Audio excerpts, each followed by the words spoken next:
Javier Milei, ¿cómo va? ¿Qué tal, Claudio? ¿Cómo estás? Bueno, primero lo más importante, después lo menor, que es estas tratativas con el Fondo Monetario. ¿Qué pasó con Pitrola? Bueno, Pitrola es otro zurdo de mierda más, de los que tantos hay en Argentina, que promueven ideas que han sido un fracaso en lo económico, en lo social, en lo cultural. Han asesinado a 150 millones de seres humanos y encima tiene el tupé de decirme nazi, lo cual además constituye un delito. ¿Sí? Cuando en realidad Hitler era de las filas de ellos. Bueno, su partido, de hecho, era nacionalsocialista. es decir y sus reflexiones y sus discursos eran profundamente socialistas, más allá de las diferencias que pudiera tener con las filas marxistas. Es decir, no todos los ni socialistas siquiera son sentarse marxistas. a conversar, a tomar un café, nada. No tengo nada que conversar con personas que sienten un profundo desprecio por la vida de los seres humanos, que desprecian la libertad y que creen que en su visión totalitaria su voluntad puede ser impuesta a sangre y fuego sobre el resto de los seres humanos. Bien. Bueno, yendo al fondo de este diálogo, el ministro Guzmán parece que comenzó a hacer ciertos deberes Pues, peticionados por el fondo.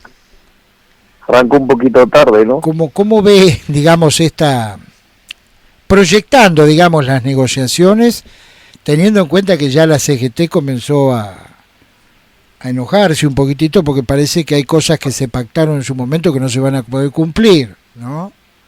Digo, bueno, ¿cómo ve esta negociación? El tema es el siguiente: Argentina en los próximos 3 años aproximadamente le tiene que pagar al Fondo Monetario Internacional 44.000 millones de dólares, y Argentina no los tiene. Bien. Además, el método de Guzmán es patear todo para adelante, o sea, no garpar nada y que el muerto le caiga a otro, que eso de hecho es lo que hizo con la reestructuración de la deuda. Entonces, en ese concepto, para hacer algo así con el Fondo Monetario Internacional hay que ir a un tipo de programa que se llama crédito de facilidades extendidas. Ahora, el problema radica que ese tipo de crédito, que es un crédito ya más a mediano, largo plazo, ¿sí? En la definición de otros economistas, yo el largo plazo es hablar de más de 50 años, casi 100 años. Ahí el problema radica que para ese tipo de programas hay que hacer reformas estructurales, y que tengo serias dudas que el actual gobierno tenga una mínima intención de hacer algo en esa línea. ¿Cuáles son las reformas, Milei, puntualmente? Bueno, en general, digamos, cuando uno va a este tipo de programas, tiene que hacer una reforma, por ejemplo, fiscal, ¿sí? Para eficientizar el Estado. Ahí, digamos, en general, los políticos siempre lo que hacen es ajustar el sector privado, nunca ajustarse a ellos. Debería Argentina avanzar en la normalización del mercado cambiario, debería, por ejemplo, avanzar en reformas como la reforma laboral. Entonces, cuando uno se encuentra con ese tipo de cuestiones, la cosa se pone bastante más complicada. Esto es, en definitiva, lo que el fondo nos va a pedir que hagamos. Si usted no lo ve, digamos, con la fuerza política suficiente al ministro como para encarar estas reformas.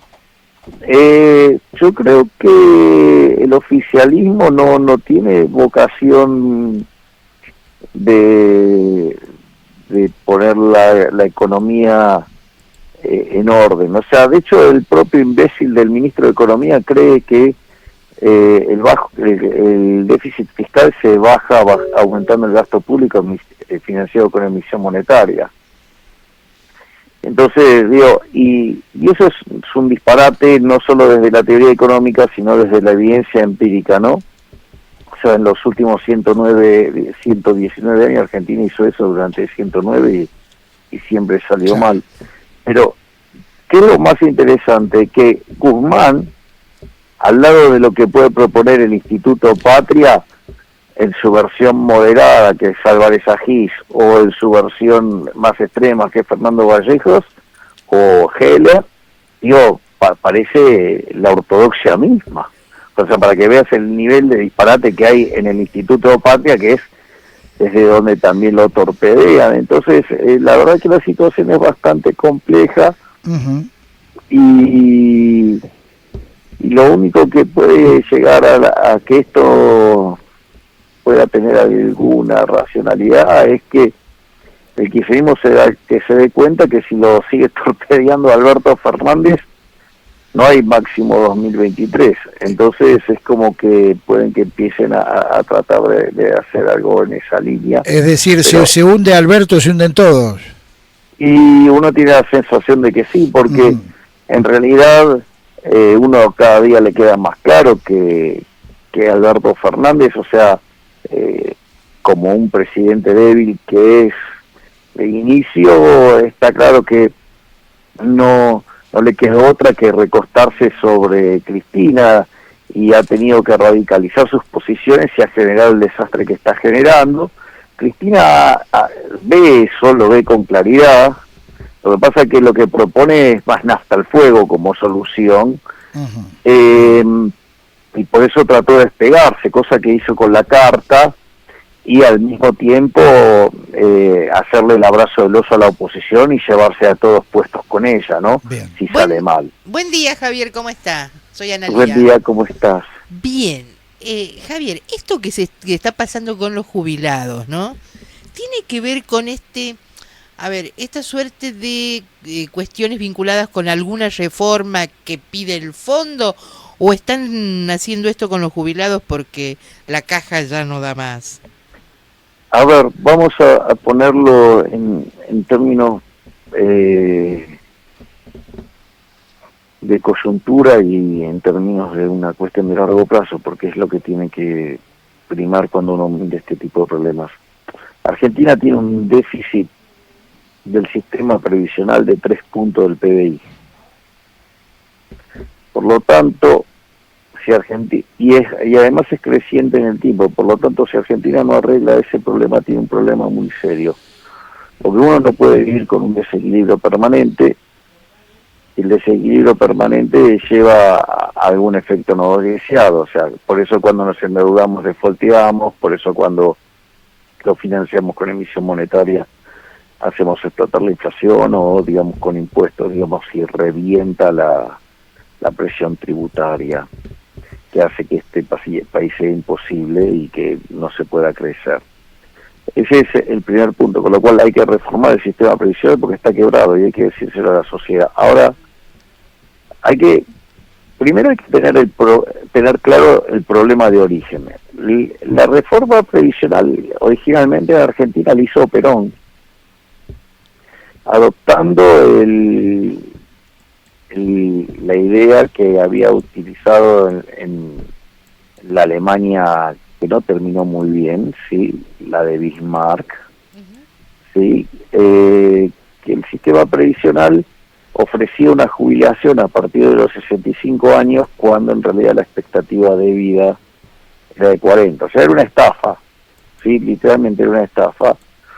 Y Perón, que se formó con todas esas ideas, el nacionalsocialismo, de hecho él reconoce que le pusieron justicialismo porque le daba vergüenza decir que eran socialistas, y como eran nacionalistas, pero les daba vergüenza ponerse el rótulo de nazi en el fondo. Entonces, y también, digamos, admiraba profundamente a Mussolini, igual que Hitler. Entonces, ahí el punto es que, copiado ese sistema, que era una fiesta para los políticos derrochones.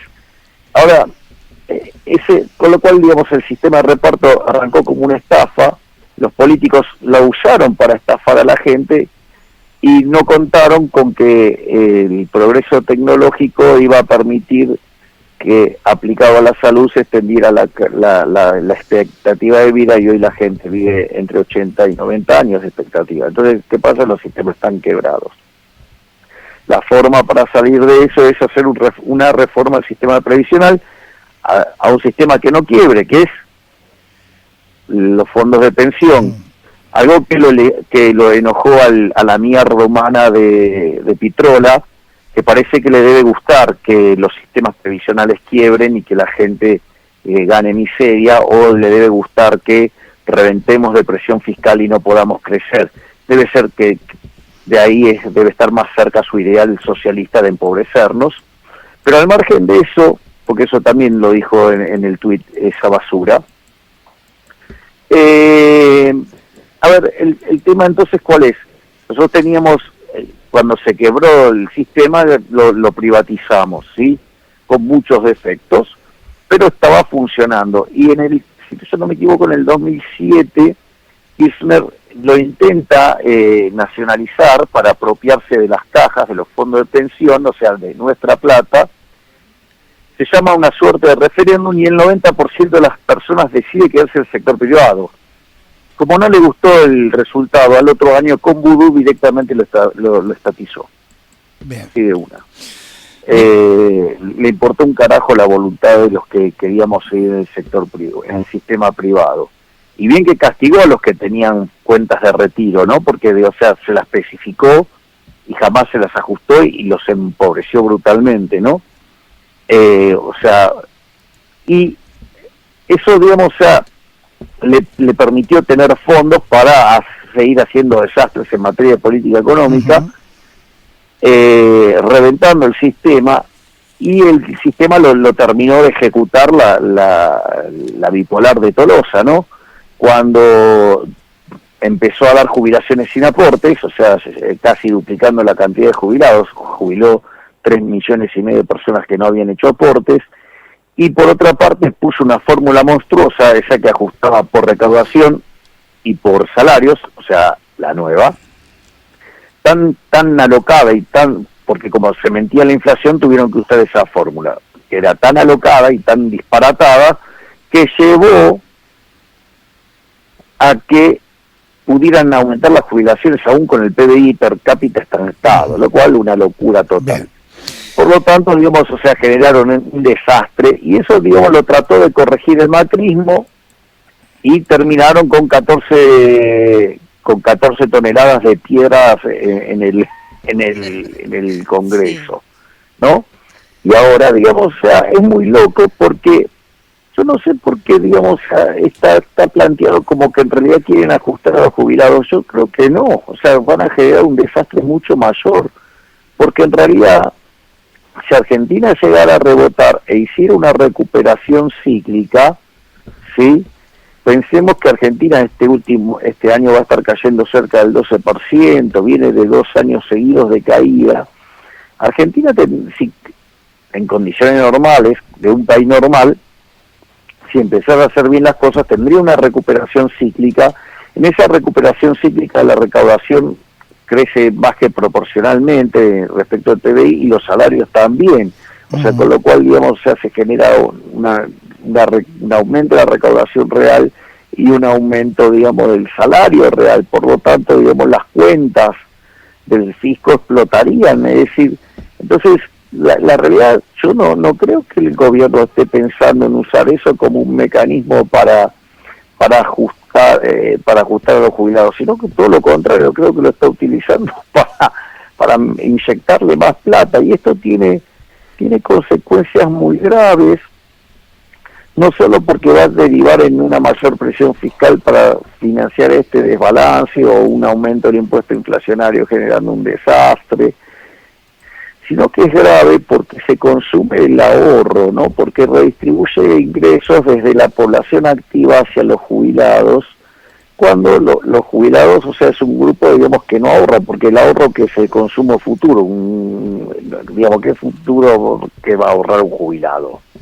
O sea, ¿por qué no se le da un crédito hipotecario a 50 años a un jubilado?